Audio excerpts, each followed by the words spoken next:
Many surprising Native American facts challenge common misconceptions, including the true meaning behind Indian giver, barter, not deceit, the invention of lacrosse and basketball, extensive trade networks predating Columbus, sophisticated governance like the Iroquois Confederacy influencing U.S. democracy, advanced agriculture, corn, potatoes, sophisticated medicine, and significant cultural contributions often overlooked in traditional history, with facts like using dogs as pack animals, and the crucial role of women in leadership often being surprising to many. Here are some facts that might surprise you. The Indian giver misconception. The term came from cultural misunderstanding, where European settlers saw native barter systems, expecting an equivalent trade for gifts, as stingy, not realizing it was reciprocal exchange, and it is one of most offensive things you can call someone. The phrase, Indian giver, is a harmful stereotype rooted in a misunderstanding of Native American gift-giving practices. In many indigenous cultures, gifts were given as part of complex social, diplomatic, or reciprocal relationships, where returning or exchanging gifts maintained balance and mutual respect. European settlers, unfamiliar with these customs, often misinterpreted the return of a gift as deceit or theft. This gave rise to the derogatory term, which unfairly painted Native Americans as untrustworthy. In reality, indigenous gift economies were sophisticated systems of social, political, and economic exchange, far from the negative image the phrase implies. Basketball's roots. James Naismith, the inventor of basketball, drew inspiration from Native American stickball games. Basketball traces its origins to December 1891, when Dr. James Naismith, a Canadian-born physical education instructor, was challenged to create a new indoor sport at the International YMCA Training School in Springfield, Massachusetts. The goal was simple but demanding: design a game that could be played during harsh winters, kept athletes active, and reduced the physical violence common in other sports of the era.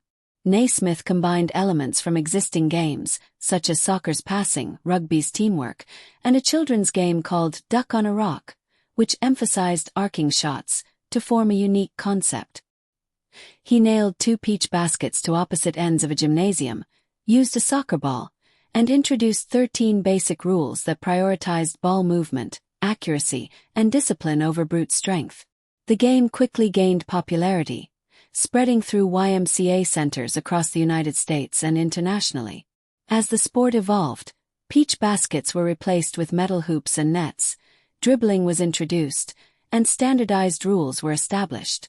What began as a practical solution to a winter training problem grew into a global sport, laying the foundation for modern basketball's speed, strategy, and universal appeal. Sophisticated agriculture. Native Americans developed crops like corn, maize, potatoes, tomatoes, and squash, which transformed global diets. Long before European contact, many Native American societies practiced highly sophisticated agriculture that rivaled and, in some cases, surpassed Old World methods. Tribes such as the Maya, Aztec, Inca, and numerous North American nations engineered advanced farming systems including terraced mountainside fields, vast irrigation networks, and flood control canals. These systems allowed crops to thrive in deserts, rainforests, and high-altitude environments once thought impossible to farm. Native farmers also developed sustainable techniques like the Three Sisters method, planting corn, beans, and squash together to naturally enrich soil, control weeds, and maximize yields without chemical fertilizers. They domesticated major crops such as corn, potatoes, tomatoes, cacao, and peppers, foods that now feed much of the world. Despite this, native agriculture was long dismissed as primitive, even though it laid the groundwork for modern sustainable farming practices still studied today. Iroquois Confederacy, a powerful democratic league of nations, Mohawk, Oneida, Onondaga, Cayuga, Seneca, Tuscarora, that inspired U.S. democracy structure. Long before the United States existed, the Iroquois Confederacy, also known as the Haudenosaunee, formed one of the most advanced democratic systems in the world.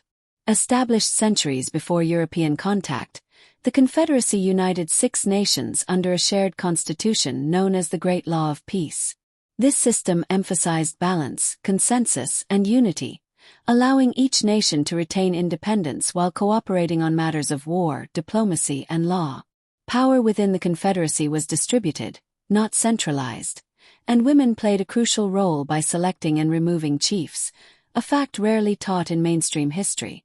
Scholars have long argued that the structure of the Iroquois Confederacy influenced early American democratic ideals, including federalism and representative governance, yet this contribution is often overlooked or dismissed. Extensive trade. Vast networks existed across North America, with trade goods and ideas moving thousands of miles before Europeans arrived. Long before European arrival, Native American societies maintained vast and highly organized trade networks spanning thousands of miles across the continent. Goods such as copper from the Great Lakes, turquoise from the Southwest, obsidian from the Rocky Mountains, shells from the coasts, and cacao from Mesoamerica were traded far beyond their places of origin. These networks connected diverse cultures, climates, and regions through established trade routes that functioned much like early highways. Trade was not only economic but diplomatic, strengthening alliances and cultural exchange between nations. Items carried symbolic, spiritual, and political meaning, not just monetary value. Despite this, native trade systems were often ignored or minimized, even though they reveal a level of organization, communication, and economic complexity that challenges the myth of isolated or primitive societies. Advanced medicine, herbal remedies, complex surgical techniques, and deep understanding of botany were common. Native American societies developed advanced medical knowledge rooted in careful observation, experimentation, and centuries of practice. Healers used hundreds of plant-based medicines, many of which are still used today, to treat pain, infections, wounds, and illnesses. Remedies such as willow bark for pain relief, echinacea for immune support, and antiseptic poultices were highly effective long before modern pharmaceuticals existed. Medical practices also included bone setting, complex surgeries, and holistic approaches that treated the body, mind, and spirit as interconnected. European settlers often relied on native healers to survive unfamiliar diseases and environments, yet this medical expertise was later dismissed or erased. Modern science continues to validate many native medicinal practices, proving they were far more advanced than history books often admit. Lacrosse origins. Known as Taworathon or stickball, it was a spiritual and physical game with spiritual significance, notes the Smithsonian Magazine. Lacrosse originated with Native American nations centuries before European contact, particularly among the Haudenosaunee, Algonquin, and other eastern woodlands tribes. Known as the Creator's Game, it was far more than a sport. It held deep spiritual, cultural, and healing significance. Games could involve hundreds of players, span miles of land, and last for days, serving as a way to resolve conflicts, train warriors, and honor the Creator. The rules, equipment, and purpose of lacrosse were later modified and commercialized by Europeans, who stripped much of its spiritual meaning.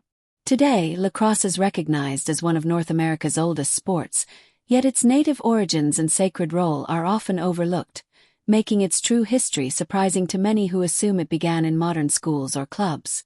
Women's power. Many societies were matrilineal, with women holding significant power in council and choosing leaders. In many Native American societies, women held significant political, economic, and spiritual power, far beyond what was common in European societies at the time. Among nations like the Iroquois, Haudenosaunee, women owned the land, controlled food production, and had the authority to appoint or remove male chiefs.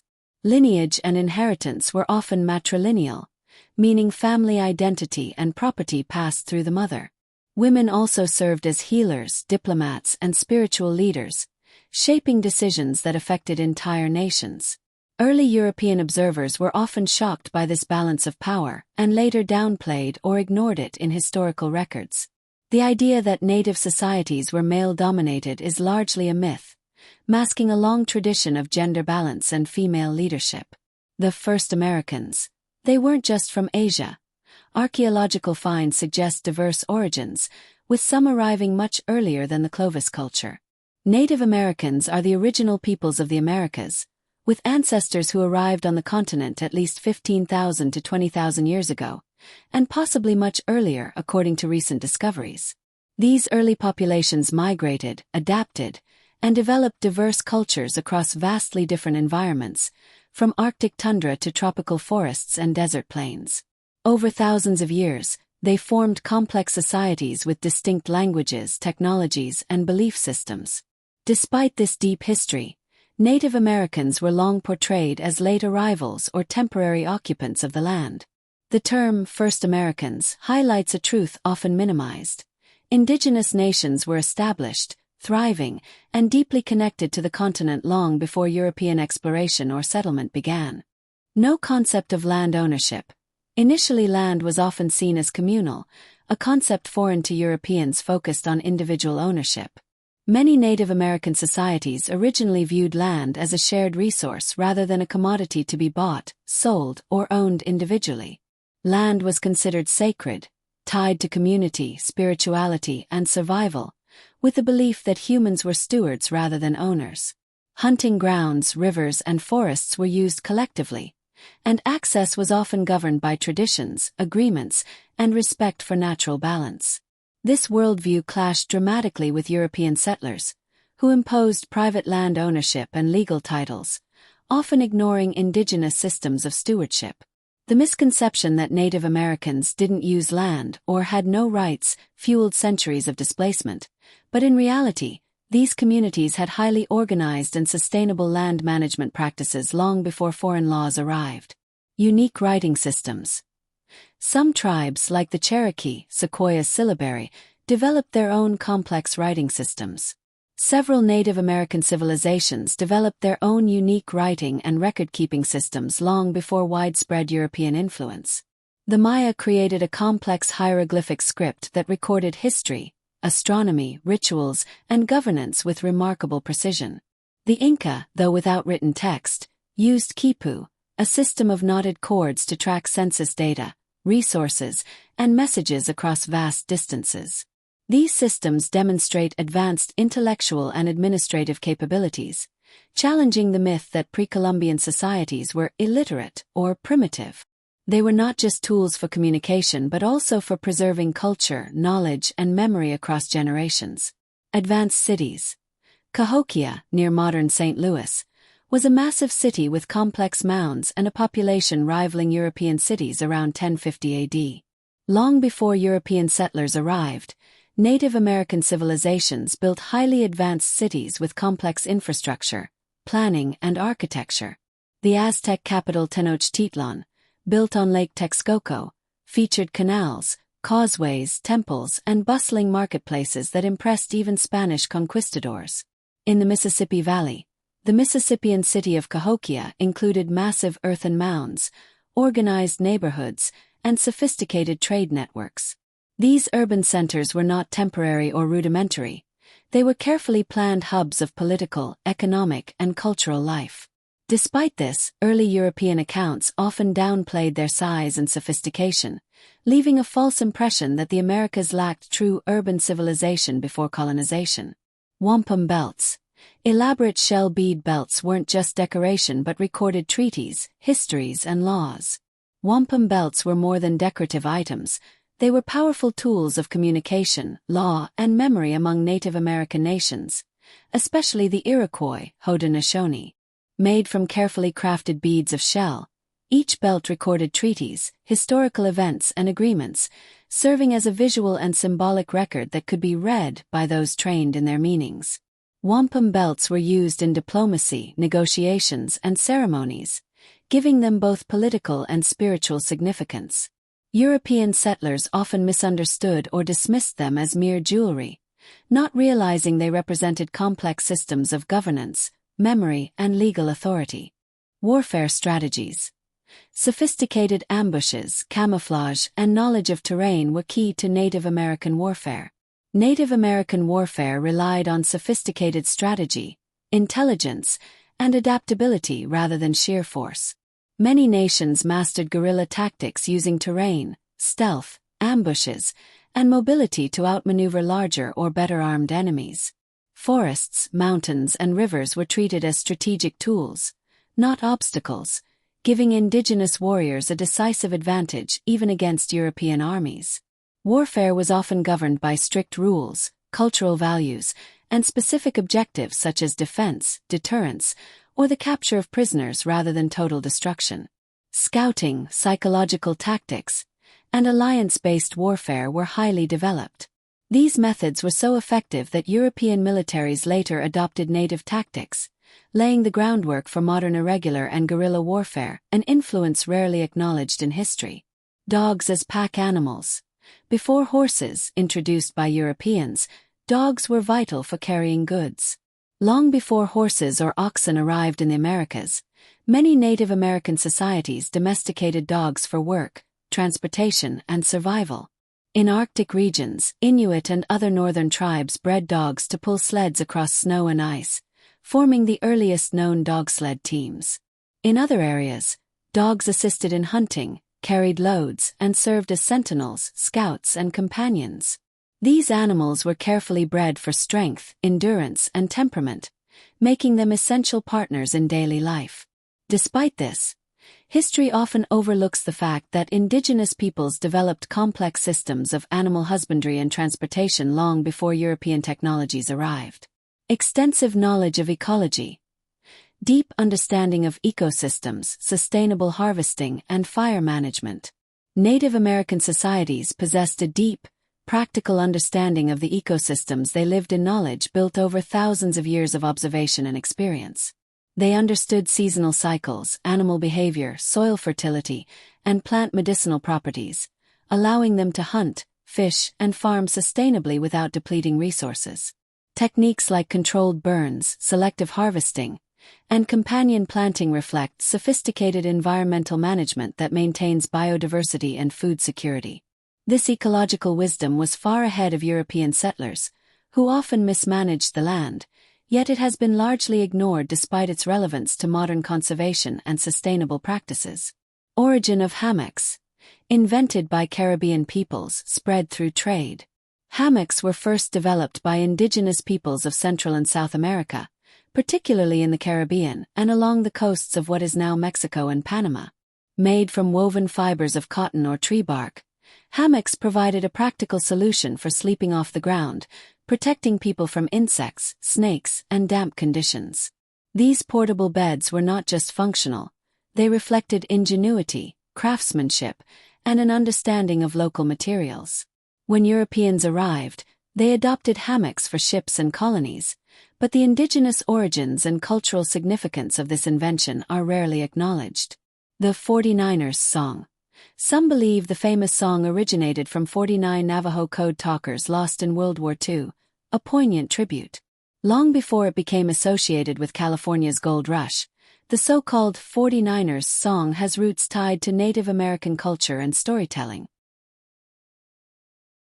Indigenous communities often used songs, chants, and oral poetry to record history, teach lessons, and celebrate events. These musical traditions were complex, with specific rhythms, symbolism, and social meaning. When settlers arrived, some native songs were adapted or misattributed, transforming them into popular folk or work songs. The original cultural context, the storytelling, ceremonial, and historical significance was largely erased, masking the fact that these melodies often carried centuries of indigenous knowledge and memory. Bioengineering crops. Selective breeding created diverse, resilient crops like the many varieties of corn. Long before modern science, Native Americans were practicing forms of bioengineering by selectively breeding plants to improve yield, taste, and resilience. Crops like maize, squash, beans, and chili peppers were carefully cultivated over generations, creating varieties that could thrive in diverse climates, from the arid southwest to the tropical lowlands. This wasn't random planting. It was intentional, sophisticated experimentation. Farmers understood genetics in practice, even if not by modern terminology, producing staple foods that now feed millions worldwide. These innovations show that indigenous agriculture was highly advanced, challenging the misconception that pre-Columbian societies lack scientific knowledge. The Great Dying, diseases, smallpox, measles, brought by Europeans decimated populations by 90% or more, a biological catastrophe. The Great Dying refers to the catastrophic population collapse of Native Americans following European contact in the 15th and 16th centuries. Diseases like smallpox, measles, and influenza introduced unintentionally by Europeans spread faster than any army, killing an estimated 50 to 90% of indigenous peoples in some regions.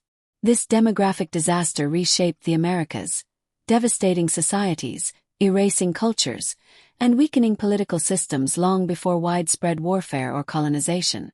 Despite its massive impact, the Great Dying is often overlooked in history lessons, yet it was one of the deadliest events in human history, fundamentally altering the course of the continents. These facts reveal a rich, complex history far beyond stereotypes, highlighting innovation, deep cultural practices, and profound impacts on the world. Thank you for joining us in today's episode of America History Documentary. Do well to like, comment, and subscribe to this channel.